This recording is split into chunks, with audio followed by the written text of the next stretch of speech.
Bismillahirrahmanirrahim. Assalamualaikum warahmatullahi wabarakatuh. Salam sejahtera untuk kita semua. Semoga Anda masih dalam keadaan sehat.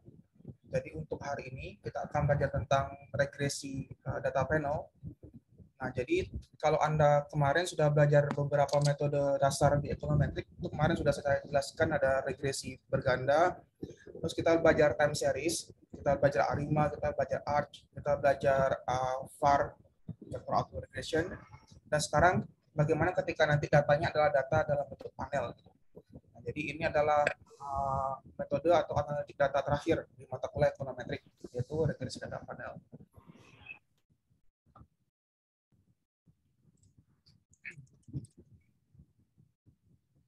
Jadi untuk modulnya saya sudah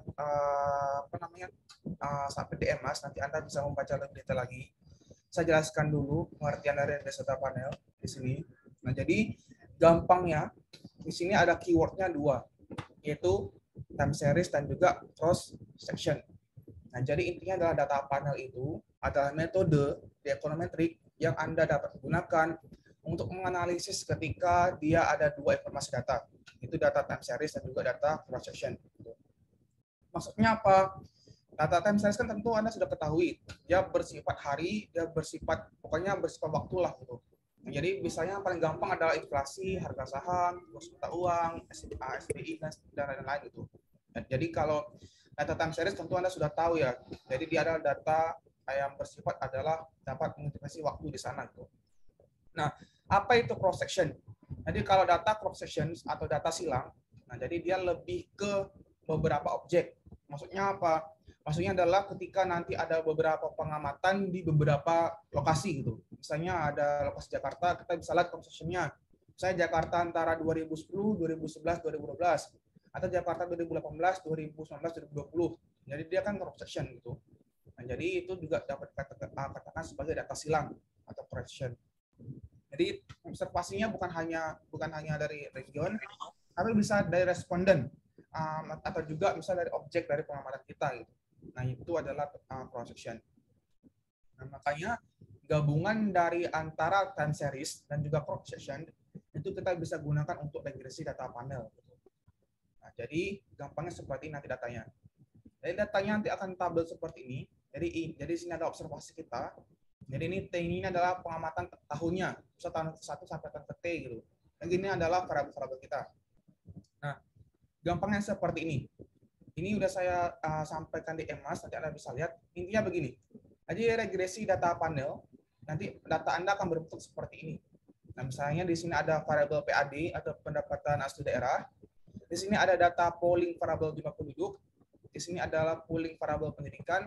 Di sini ada variabel lain. Jadi ini ada variabelnya. Nah, makanya di sini akan ada namanya cross section nanti. Nah, di sini ada tahunnya. Saya tahunnya 2010, 11, 12, 13, 14. Nah, di sini adalah variabel lokasi Kulon Progro di variabel PAD. Nah, jadi di sini adalah data dalam bentuk panel gitu. Jadi selain dapat beridentifikasi waktu di sini dan dia juga bersifat cross section. Nah, jadi ketika nanti Anda mau bikin regresi data panel, dia harus berbentuk seperti ini. Nah, jadi misalnya di observasi pertama misalnya daerah A atau responden ke A gitu. Terus B, C dan D. Jadi diurutkan berdasarkan lokasi dulu. Terus diurutkan berdasarkan tahun terkecil. Nah, misalnya di sini 2010, 11, 12, 13, 14. Nah, berarti di sini adalah cross section di daerah Kulon Progro, di Bantul, Gunung Kidul, Sleman, dan Jakarta pada tahun 2010 sampai 2014. Jadi variabel yang digunakan adalah PAD, penduduk, pendidikan, industri, PDRB, dan juga bank. Nah, jadi ini Anda bisa gunakan untuk regresi data panel. Dengan catatan tadi, catatannya adalah di sini ada cross section antara wilayah, observasi, dan juga ada informasi antar waktu. Jadi memahaminya mudah adalah seperti ini. Ada pertanyaan dulu? Saya persilakan kalau ada pertanyaan. Nggak ada ya? Analisisnya sama seperti regresi berganda kok. Oke, saya lanjutkan kalau nggak ada. Nah, jadi di sini ada model regresi linear untuk quotient dengan juga time series. Jadi di sini tentu kita punya intercept, kita punya alpha, yaitu adalah alpha ditambah beta x i ditambah epsilon atau residualnya dari i sampai ke n. Nah, ini adalah banyak quotient-nya. Jadi ini adalah model linear untuk cross section. Mudah ya. Terus kemudian kita punya time series seperti ini. Nah, jadi karena panel itu adalah gabungan antara cross section dengan juga time series, jadi modelnya kita bisa bentuk dalam matriks gitu. Nah, jadi di sini kita punya YIT, yaitu alpha ditambah beta aksen, X aksen, tadi dalam bentuk matriks ya, makanya dikasih apa namanya bold di sini gitu. Tadi ditambah UIT. Jadi UIT ini adalah random effect-nya atau fixed effect-nya gitu. Nah, jadi jarak dari I sampai N dan juga T sampai T. Nah, jadi gampangnya adalah sebentar. Nah, jadi di sini sudah saya labelkan. Jadi I di sini adalah melabelkan dimensi data silangnya. Misalnya rumah tangga, individu, perusahaan lainnya gitu, atau daerahnya. Jadi misalnya daerah A, terus dimensi waktu ke T. Misalnya Y1 ya YIT.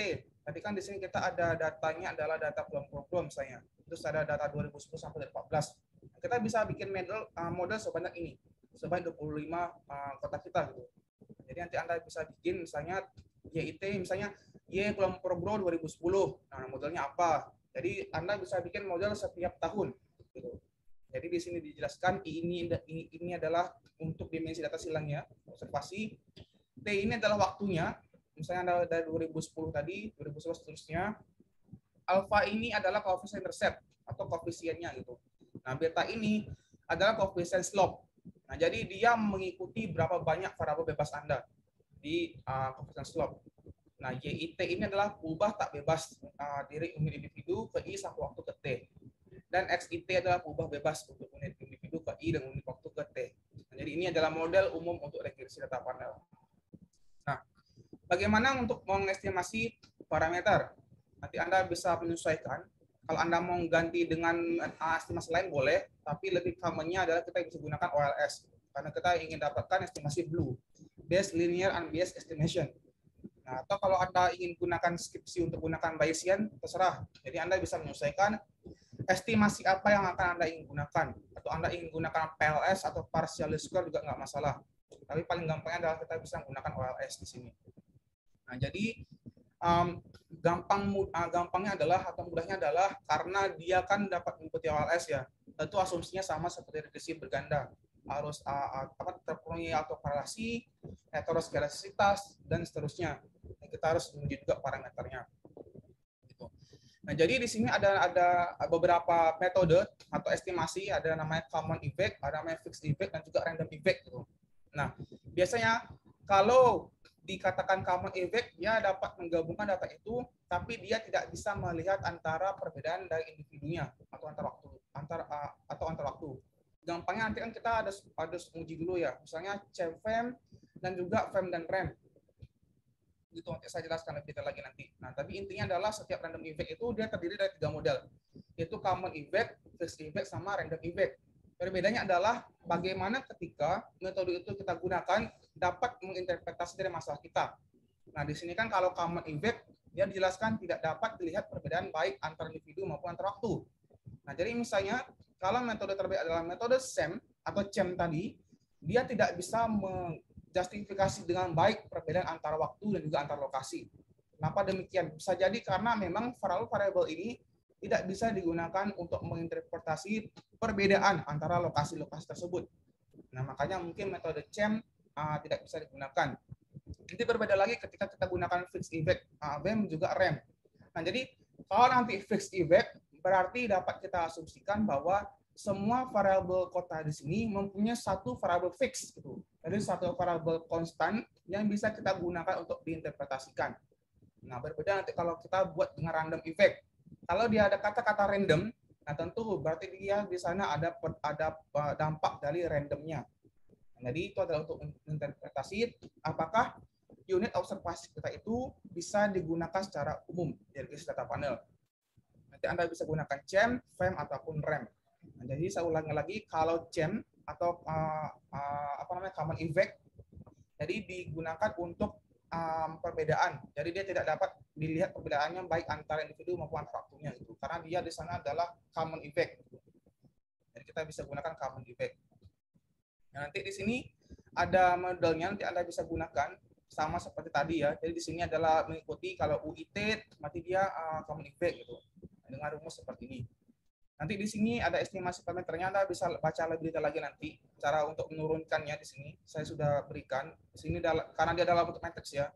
Kan di sini kan unitnya kan dalam bentuk matriks. Lebarnya di sini kan dalam bentuk matriks. Maka kita bisa bikin dalam perkalian matriks atau pertambahan matriks. Ini saya skip aja untuk turunan rumusnya, nanti Anda bisa pelajari lagi. Nah, saya lanjut ke fixed effect. Tadi kita sudah masuk ke chain.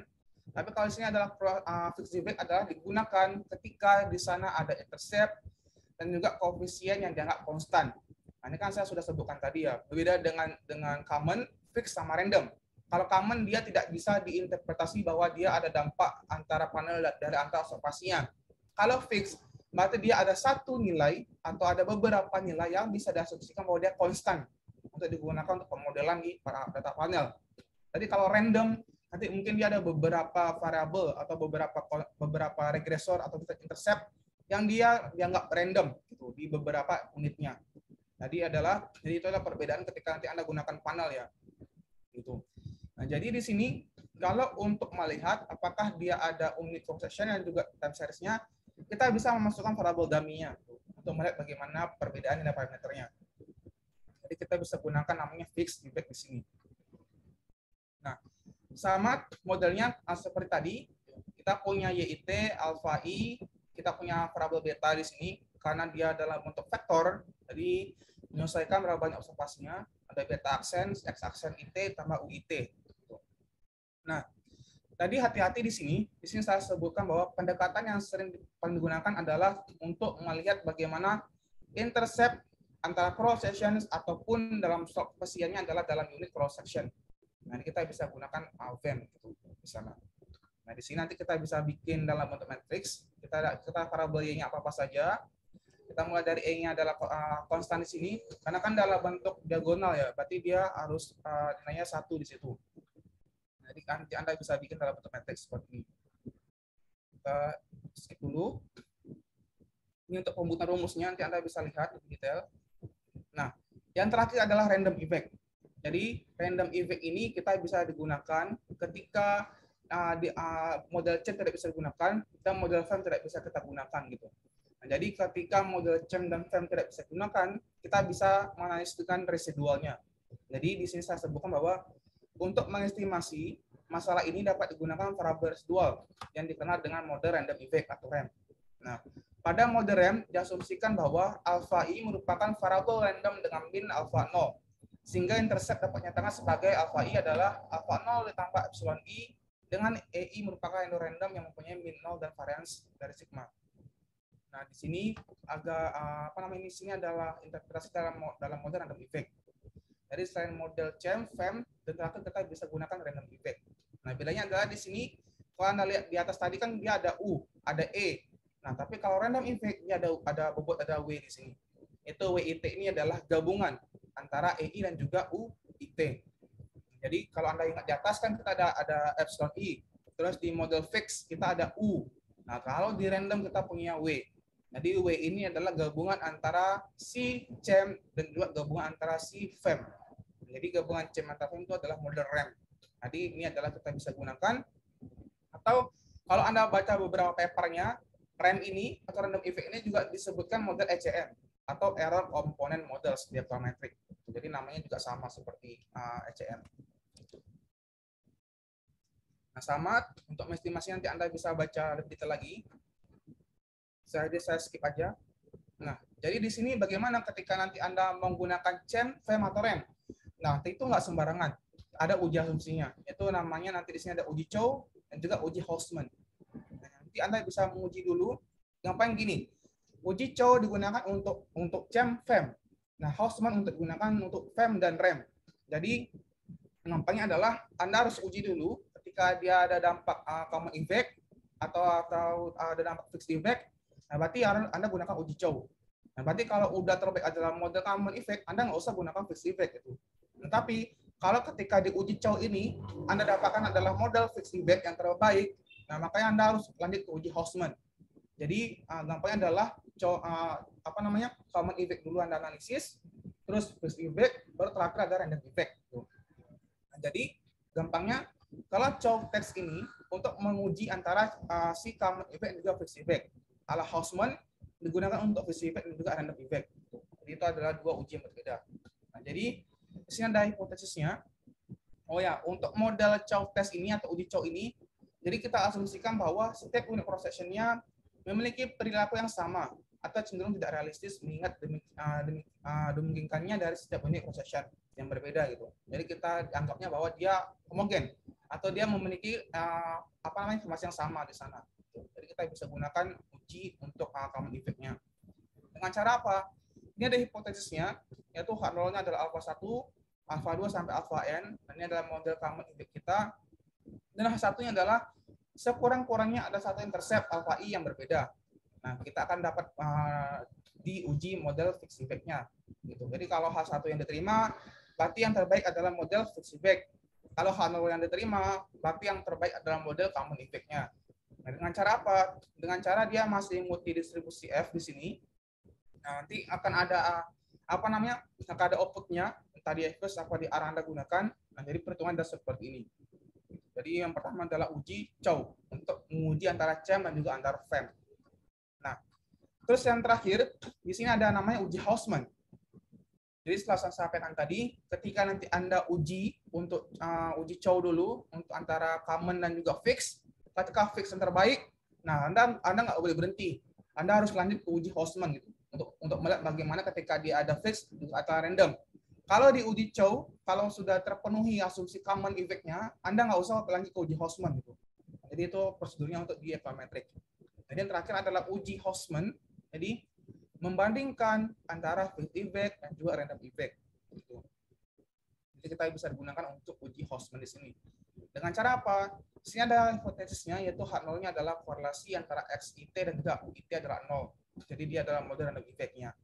H1-nya adalah modelnya adalah korelasi antara XIT dan juga UIT ada tidak sama dengan 0. Atau dia ada model fixed effect di sana. Gitu. Nah, di sini kalau untuk uji chow tadi kita mengikuti distribusi F. Tapi kalau di uji Hausman, kita mengikuti distribusi chi-square. Nah, nanti kita bisa gunakan demikian gitu. Nah, sama, nanti menolak dalam diri matrisnya Anda bisa gunakan p-value atau nilai chi-square ini Anda bandingkan dengan chi-square di tabel. Itu juga bisa. Nah, sama yang seterusnya, ini nggak saya jelaskan ya, ini sama seperti metode regresi berganda lainnya, yaitu kita bisa menguji antara heterosidasitas, gunakan alat multiplier, saya nggak jelaskan, karena saya sudah jelaskan.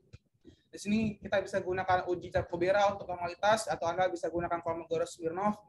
Jadi Anda sudah juga tahu di situ. Anda juga harus gunakan normalitas. Ini nggak saya jelaskan. Nah, jadi contoh pengaplikasiannya ya, saya jelaskan lagi ulang. Nah, misalnya di sini ada beberapa daerah di Jawa, di daerah Yogyakarta. Ini ada wilayah Kulon Progo. Ini ada daerah Bantul, Gunung Kidul dan seterusnya sampai Jakarta. Nah, kita ingin melihat di sini ada variabel PAD, ada variabel penduduk, pendidikan, industri, pajak dan juga bank. Gitu. Dari 2010 sampai 2014. Berarti ini adalah cross section dalam 5 tahun. Antar 1, 2, 3, 4, 5 lokasi. Antar 5 lokasi. Berarti cross section antara 5 lokasi juga 5 tahun. Di Yogyakarta. Nah, di sini sudah disebutkan, datanya ada data inflasi, ada IHK, laju pertumbuhan ekonomi, DRB dan juga upah minimum kota atau UMK-nya ada 2008 sampai 2011 gitu. Jadi kita ada 35 observasi. Nah, di sini ada variabelnya tadi, X1-nya apa sampai seterusnya, sampai Y-nya gitu. Nah, caranya bagaimana? Di sini ada flowchart gitu. Jadi gampangnya adalah nanti ketika Anda ada data, kita mulai, kita uji dulu model fixed effect-nya gitu. Jadi kita uji kalau dia model fixed effect terpenuhi, kita list dengan common effect dulu gitu. Jadi di sini ada ujinya, ada uji chow, ada uji Hausman gitu. Makanya di sini ada uji chow-nya. Jadi kita bisa melihat bagaimana hubungan antara fixed effect juga bagaimana ketika dia ada common effect-nya. Jadi kita diuji dulu gitu. Nah, jadi yang ketika dia tidak terpenuhi common effect-nya atau dia menang di random effect, kalau dia menang di fixed effect, kita harus uji Hausman. Nah, jadi untuk melihat urutannya adalah gunakan common effect dulu, fixed effect dulu, baru ke random effect gitu. Nah, jadi kita bisa menganalisis demikian gunakan beberapa model di random data panel tadi. Terus ketika sudah terpenuhi, kita verifikasi modelnya. Nah, kita lihat dapatlah model terbaik. Nah, verifikasi model di sini bisa menguji asumsinya tadi ya. Ada normalitas, ada autokorelasi, multicol, dan lain sebagainya. Kita harus menuju verifikasi modelnya. Nah, di sini ada tahapan-tahapannya. Nah, ini ada tahapan-tahapan yang tadi. Jadi yang pertama adalah menentukan data panel dan seterusnya. Nanti Anda bisa baca ya. Ini kan hanya interpretasi di gambar tadi. Nah, di sini ada beberapa tahapannya. Dan nanti Anda bisa baca. Nah, di sini masuk ke tahapan interpretasi. Jadi saran saya, ketika nanti Anda ada tugas individu ataupun tugas kelompok, saya sarankan Anda menganalisis tentang statistika deskriptif gitu, sebelum Anda bikin pemodelannya. Jadi Anda tahu bagaimana dasar informasi di sana gitu. Karena di tahapan deskriptif ini tahapan yang paling penting sebelum kita masuk ke tahap pemodelan. Nanti kita bisa melihat bagaimana pattern dari data itu. Jadi Anda bisa menganalisis bagaimana ketika ada data minimum, maksudnya apa gitu. Data maksimum maksudnya apa. Jadi itu juga tahapan yang paling penting di sana. Saya di sini setelah dianalisis kita bisa dapatin nilai tertinggi, nilai terendahnya apa. Nah, kita bisa melihat itu. Jadi misalnya nilai PDB terendah itu di kabupaten apa, pada tahun apa, dampaknya mengapa. Nah, itu adalah tahapan paling penting di sana. Dan nanti Anda bisa interpretasi gunakan statistika deskriptif. Saya seperti ini. Misalnya di sini ada inflasi, ada IHK, ada PDRB, UMK juga ekonomi. Nanti Anda analisis bagaimana nilai min, mediannya, bagaimana standar deviasinya, skewness sama kurtosis. Ini kan lebar panjang distribusi normal bagaimana gitu. Apakah dia normal apa tidak? Jadi Anda harus menganalisis di statistika deskriptif dulu sebelum Anda gunakan untuk pemodelan di regresi. Nah, yang paling gampang dulu pertama, kita misalnya di sini kita ingin gunakan fixed effect. Jadi langkah awalnya adalah melihat bagaimana perbedaan antara 35 kabupaten kota di sana. Nanti kalau Anda gunakan EVIUS atau Anda gunakan R, kita akan dapat misal model seperti ini.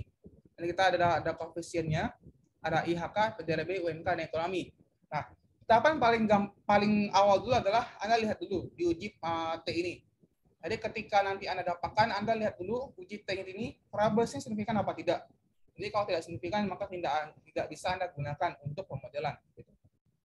Nah, jadi di sini misalnya kita ada beberapa kota tadi ya, misalnya kota Cilacap dan lain sebagainya, kita bisa gunakan untuk spesifiknya daerah-daerah mana saja. Nah, jadi kalau Anda baca beberapa paper, nanti si nilai koefisien ini bisa dibikin semacam spasial peta seperti ini. Nah, makanya nanti kalau Anda baca beberapa paper, kalau dia ada yang membuat tentang spasial data panel, nah berarti yang dipetakan di antara beberapa lokasi di sini, patternnya di sini, misalnya lebarnya atau warnanya itu adalah dari nilai si koefisien ini. Gitu. Jadi nanti kalau ada waktu, saya coba nanti bikin kelas tambahan mungkin untuk bikin gambar spasial seperti ini. Anda bisa gunakan GIS atau Anda bisa gunakan R juga bisa gitu. Nah, jadi ketika nanti Anda, kan gampangnya adalah ketika Anda membuat analisis data panel, kalau nanti Anda bekerja di pemerintahan atau di industri dan sebagainya, orang-orang yang bergelut kepada public policy gitu, kalau dia pada level manager, mereka nggak akan peduli nilai ini. Nah, jadi ketika Anda seorang data analisis atau seorang data scientist, itu adalah kemampuan soft skill Anda bagaimana ketika Anda bisa gunakan storytelling gitu. Bagaimana ketika Anda bisa gunakan data storytelling. Nah, kan nggak mungkin ya Anda ngasih laporan ke manajer tuh dalam bentuk seperti ini ya. Jadi Anda bisa gunakan misalnya dalam bentuk spasial seperti ini. Jadi kita bisa melihat bagaimana lebar atau width-nya antara nilai-nilai koefisien di sini. Jadi kita bisa gunakan spasial untuk pemetaan antara fixed effect antara lokasi. Jadi itu adalah gampangnya atau mudahnya. Jadi nanti kita bisa gunakan misalnya di sini ada variable frame-nya, nah berarti nilainya adalah bagaimana gitu. Jadi di sini misalnya kita ada beberapa variabel itu IHK, PDRB, UMK dan seterusnya. Nah, nanti kita akan dapat model seperti ini. Nah, ini adalah model frame-nya. Nah, jadi sama saya di sini adalah model untuk kita bikin dalam pemetaan dalam spasialnya tadi digunakan untuk regresinya. Gitu. Nah, terus kita analis dulu tentang uji cowoknya tadi. Kan sebelum masuk ke fixed effect, kita kan harus uji dulu model cowoknya tadi ya. Nah, jadi kita bisa menggunakan terus yang tadi, itu adalah alpha I sama dengan alpha 2, alpha 1 sama alpha 2 sama dengan alpha N. Yang dalam model common effect. Dan H1 adalah sekurang-kurangnya ada satu intercept-nya yang berbeda. Ini adalah model effect-nya. Klasifikasinya adalah alpha. Nanti uji cow ini nanti Anda dapat di R atau dapat di FUS gitu. Jadi kalau bisa menghitung manual sangat dipersilakan karena gampang atau mudah. Kita hanya pengurangan antara residualnya. Residual antara phase effect dikurangi residual antara common effect itu dibagi jumlah observasi dikurangin 1. Kan mudah ya, hanya pertambahan dan pengurangan saja. Kita akan dapat uji cow di sini. Nah, nanti Anda bisa lihat atau Anda bisa gunakan apakah di sana diterima apa tidak gitu. Nah, berarti kalau di sana tidak ada dampak individu atau tidak ada efek antar observasi, maka bisa gunakan adalah model CHAM untuk kita gunakan gitu. Berarti model fixed effect nggak usah kita gunakan karena dia adalah model si common effect-nya adalah yang terbaik. Gitu. Nah, jadi kalau di sana disebutkan bahwa uji cow dapat digunakan bahwa kita bisa gunakan common effect-nya. Nah, jadi parameter yang kita bisa gunakan adalah parameter di common effect-nya. Nggak usah digunakan fixed effect-nya gitu. Nah, di sini kita ada dapat beberapa model yaitu konstannya apa, variabel IHK-nya apa, PDB-nya apa, UMK-nya, ekonominya apa. Nah, jadi kita akan dapat nilai koefisien di sini. Sama untuk uji asumsi lainnya, kita uji dulu heterosidiasitasnya bagaimana, gitu. Terus kita mau uji asumsinya lainnya bagaimana, dan seterusnya. Nah, bedanya, kalau di regresi berganda atau di regresi data panel, nah kalau di data panel itu, selain kita bisa dapat gunakan interpretasi model secara umum, nanti model lokasi antara lokasi di sini, atau lokasi antara observasi, Anda bisa gunakan spasial seperti ini. Jadi ini juga akan mendapatkan benefit Anda bagaimana ketika dia ada besar berbeda informasi di sana antar lokasi. Jadi itu adalah kelebihan dari regresi data panel. Dan yang terakhir sama untuk yang lainnya, kita uji dulu heterosidiasitasnya bagaimana, apakah sudah baik untuk ujiannya. Terus kita gunakan juga untuk menguji non-auto korelasi, kita uji juga untuk multikolonialitas, dan kita uji juga untuk normalitasnya. Jadi yang diuji ada residualnya di situ. Nah, jadi yang terakhir kita akan dapatkan model mana yang terbaik gitu. Nah, jadi itu adalah gampangnya untuk melihat atau menggunakan model regresi data panel. Jadi ketika nanti sudah diuji dulu untuk common effect-nya, phase effect-nya, random effect-nya, baru kita uji asumsi. Nah, jadi nanti Anda akan dapatkanlah model terbaik untuk digunakan. Jadi mudah ya. Jadi kita ada model umumnya. Ini adalah model regresi data panel, secara umum. Nanti dia akan ada intercept per lokasi. Nanti ketika Anda gunakan untuk pemetaan spasial, Anda bisa gunakan nilai koefisien di antar lokasi tadi. Untuk Anda bikin lebar atau spread-nya antara intercept di lokasi. Itu cara mudahnya untuk memahami regresi data panel. Ada pertanyaan dulu?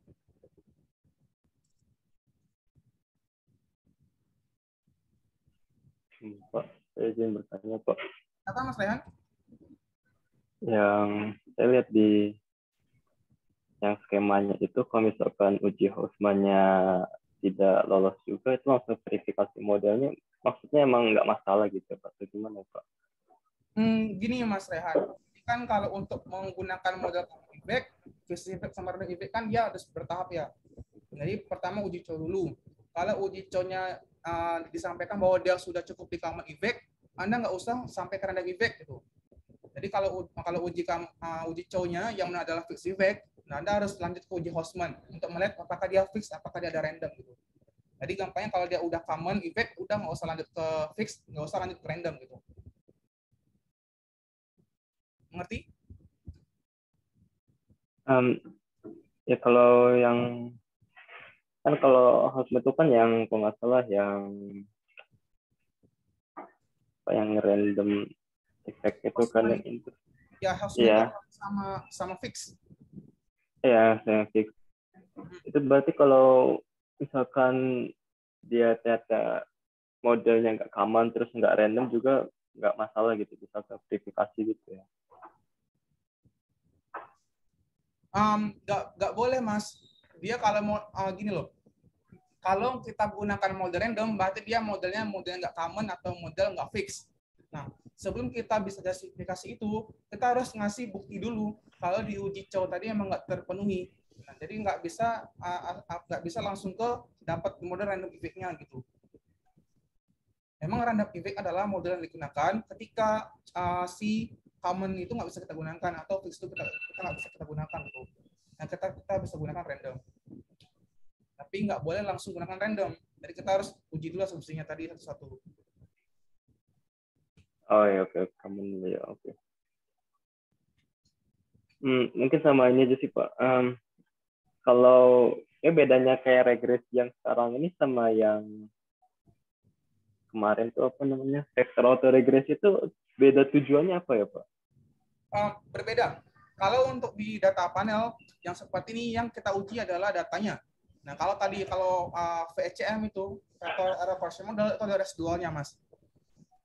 Jadi berbeda apa yang kita analisiskan gitu. Kalau VAR kan dia kelihatan gunakan autoregresifnya. Nah, kalau VCM dia adalah error yang kita koreksi. Sama seperti tadi diuji random effect itu kan adalah W-nya itu adalah gabungan antara EI dan UI-nya. E itu adalah residualnya dan UI-nya ada unit observasi. Nah, jadi itu adalah perbedaannya gitu. Jadi kalau VCM itu adalah error yang kita gunakan sama seperti ARIMA dan ARCH. Kalau ARIMA kan dia data kita. Kalau ARCH kan adalah residual dari ARIMA. Jadi berbeda yang data kita analisiskan. Oh iya, benar Pak. Terima kasih Pak. Lainnya pertanyaan?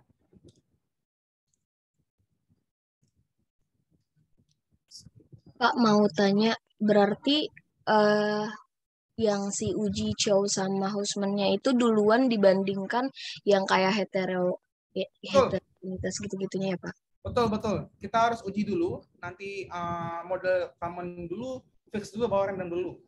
Nanti kalau sudah baru kita uji asumsinya. Gitu. Baik, makasih Pak.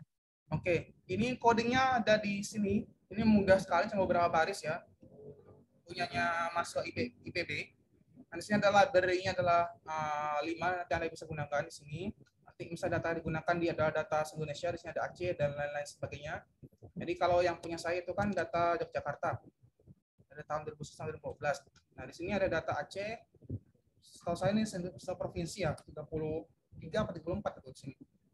Nah, misalnya di sini dia gunakan dari 18, 19 sama 20. Nah, di sini ada variabelnya PDRB, AMH, miskin, dan seterusnya. Nah, jadi kita bisa gunakan untuk ujinya. Yang pertama adalah uji Chow dulu.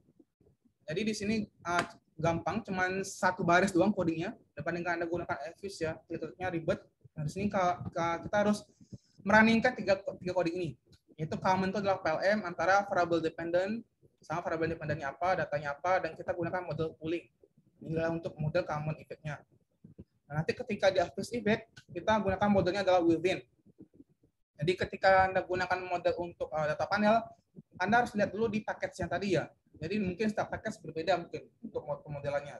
Jadi di sini adalah kalau dia model pooling, ini gunakan untuk menggunakan common effect-nya. Nah, kalau di sini ada modelnya within, dia gunakan untuk fixed effect-nya.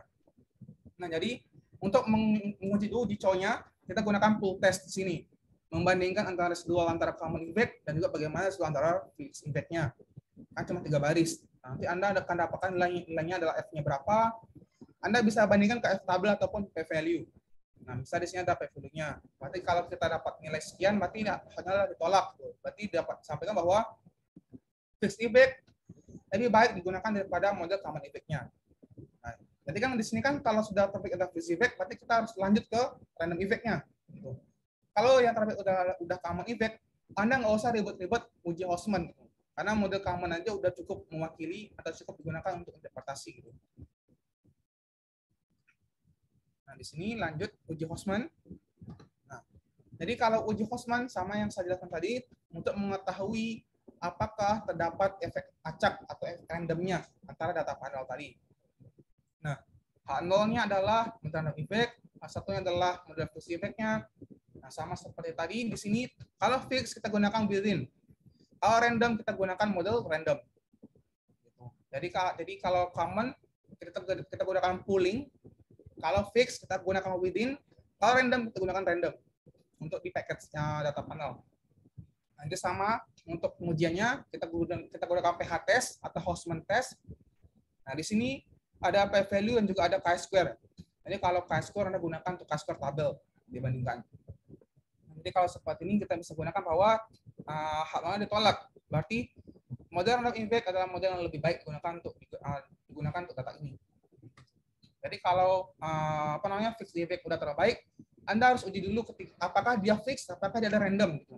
Kalau yang terbaik ada random, ya berarti dalam lokasi itu atau dalam variabel itu mungkin dia berbeda dampak dari variabel Anda gunakan, Anda hitungkan gitu. Gampang seperti ini. Misalnya, Anda gunakan untuk pemodelan cuaca. Nah, mungkin ada beberapa daerah ketika Anda gunakan untuk pemodelan cuaca, ada dia dampaknya sama, atau iklimnya adalah spasialnya homogennya sama. Tapi kalau mungkin beberapa daerah, mungkin dia berbeda gitu. Mungkin karena kontur tanah yang berbeda, humidity yang berbeda, temperatur yang berbeda. Nah, jadi mungkin beberapa daerah tidak bisa digunakan untuk justifikasi hal yang sama gitu. Mungkin bisa jadi karena beberapa keunikan yang lainnya tadi. Jadi ketika dia bisa gunakan untuk fixed effect-nya, kita bisa gunakan apakah dia ada gunakan common effect ataupun fixed effect ataupun random effect-nya gitu. Jadi kita bisa gunakan demikian. Jadi kita bisa gunakan uji Hostman untuk melihat dulu apakah dia bisa gunakan random effect atau kita bisa gunakan model fixed effect di sana tadi. Jadi untuk uji Hostman-nya kita gunakan bahwa yang terbaik adalah model digunakan random effect-nya. Jadi dia ada dampak random akan data tadi.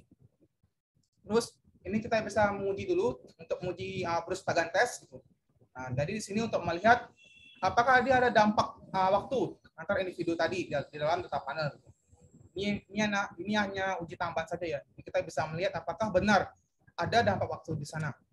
Jadi di sini kan dia ada data waktu ya, tahun 2010 sampai 2013. Nah, jadi selain kita bisa melihat apakah ada dampak lokasi, kita bisa melihat apakah di sana ada dampak waktunya. Gunakan uji Bruce-Pagan test.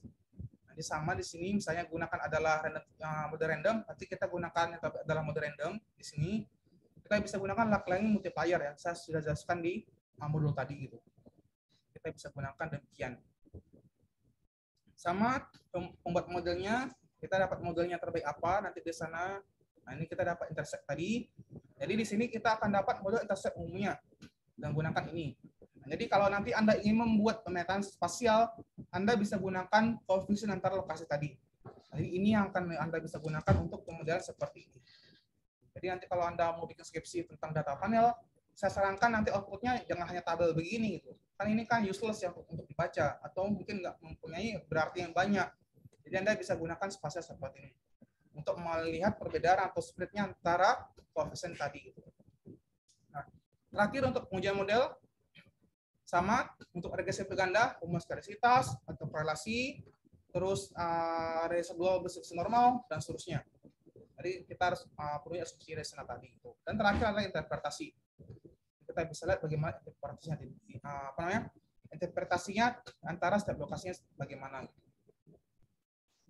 Jadi itu adalah gampangnya atau mudahnya menggunakan model data panel. Ada pertanyaan? Mudah kan ya? Ini yang berbeda karena dia ada dampak lokasi di sini dan dia ada perbedaan antar waktu di sini.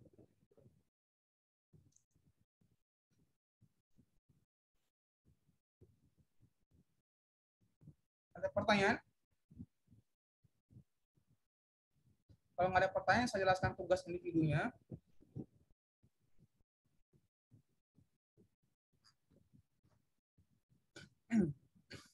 Tugas individu. Nah, di sini tugas individunya.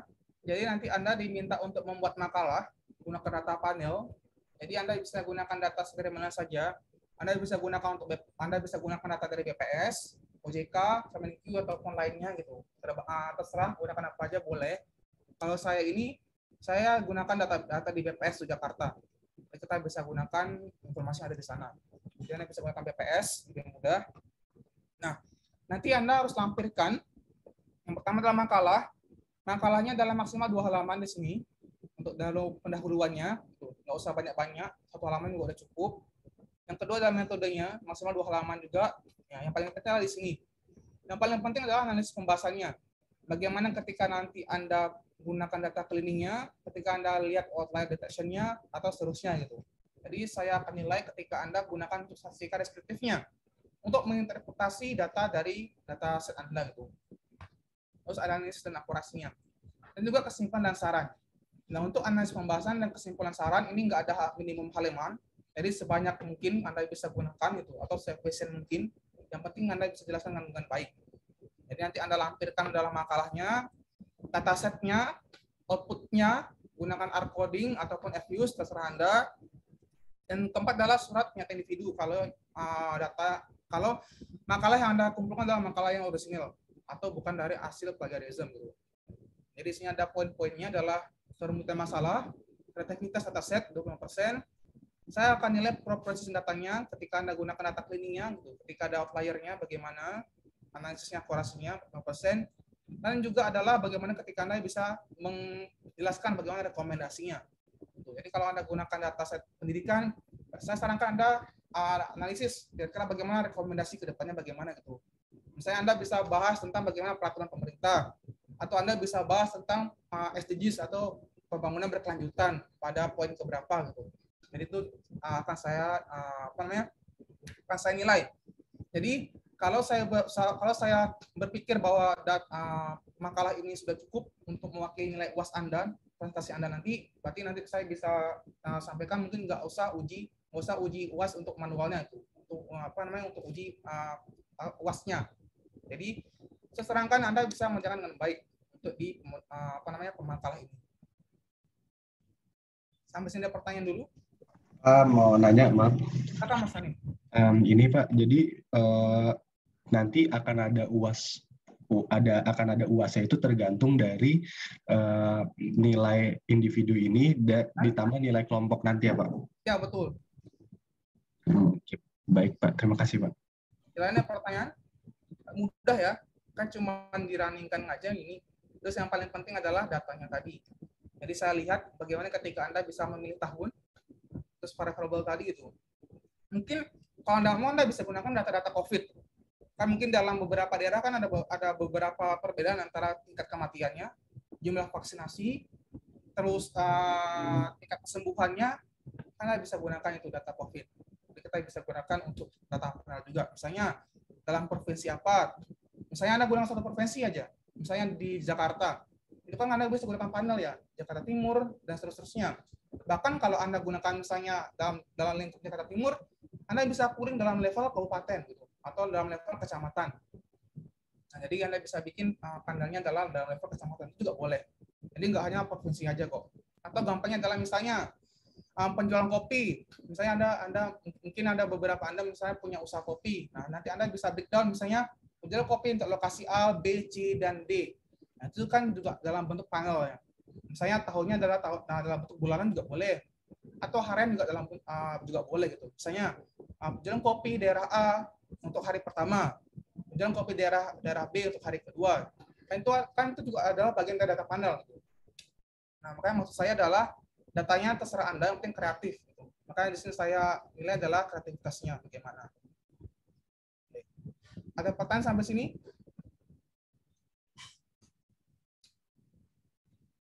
Tidak ada ya, oke. Jadi kalau tidak ada, saya jelaskan lagi sebentar. Nah, karena minggu depan kalender merah, jadi nanti Anda bisa lihat dulu untuk kuliah video tambahan di sini. Jadi di sini sebenarnya sudah saya jelaskan satu kesatuan di sini. Di sini kan kalau untuk topik 11 kan dia sampai feedback-nya. Nah, tadi saya sudah jelaskan untuk uji Hosman dan uji Chow-nya. Jadi sebenarnya udah terwakilkan antara minggu ini dan minggu depan gitu. Nah, tapi untuk tambahannya Anda bisa nonton video di sini. Jadi di sini ada salah satu video yang bisa Anda gunakan untuk memahami data panel. Nah, kemudian kita akan lanjut nanti untuk membahas tentang bagaimana pemodelan di ekonometrik itu untuk studi dalam bisnis Islam. Jadi nanti akan saya cari beberapa papernya bagaimana untuk variabel yang digunakan untuk kasus Anda gitu. Nah, kita bisa gunakan untuk demikian. Nah, terus yang terakhir adalah UAS-nya. Bukan UAS. Yang terakhir adalah prestasi kelompok. Jadi kalau prestasi kelompok sudah saya jelaskan kemarin, jadi Anda bikin atau Anda analisis apa saja boleh, gunakan ARIMA, ARTS, GAS, FAR, VCM, data panel juga nggak masalah tuh. Sama yang dilampirkan dalam PPT-nya, makalahnya, R-code-nya, dan seterusnya. Tapi kalau di prestasi kelompok, di sini ada tanya jawabnya. Jadi kalau nanti nggak ada tanya jawab di sana, dan kelompok Anda berarti saya anggap nilainya adalah 0 gitu. Nah, makanya saya sarankan adalah saling saling bikin kondisinya lebih aktif lagi gitu. Nah, jadi itu adalah penilaiannya nanti ketika saya justifikasi apakah ada UAS apa tidak. Jadi saya sarankan Anda bisa maksimal di prestasi kelompok dan juga di individu tadi. Sampai sini pertanyaan dulu.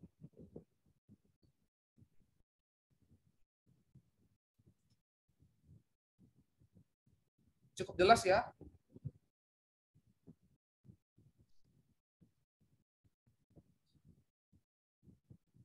Nggak ada pertanyaan cukup? Dari saya insya Allah sudah cukup, Pak. Oke, kalau sudah cukup untuk kuliah kita saya sudahi. Jadi Anda bisa lanjutkan untuk belajar mandiri. Sekian dari saya. Assalamualaikum warahmatullahi wabarakatuh. Selamat pagi semua.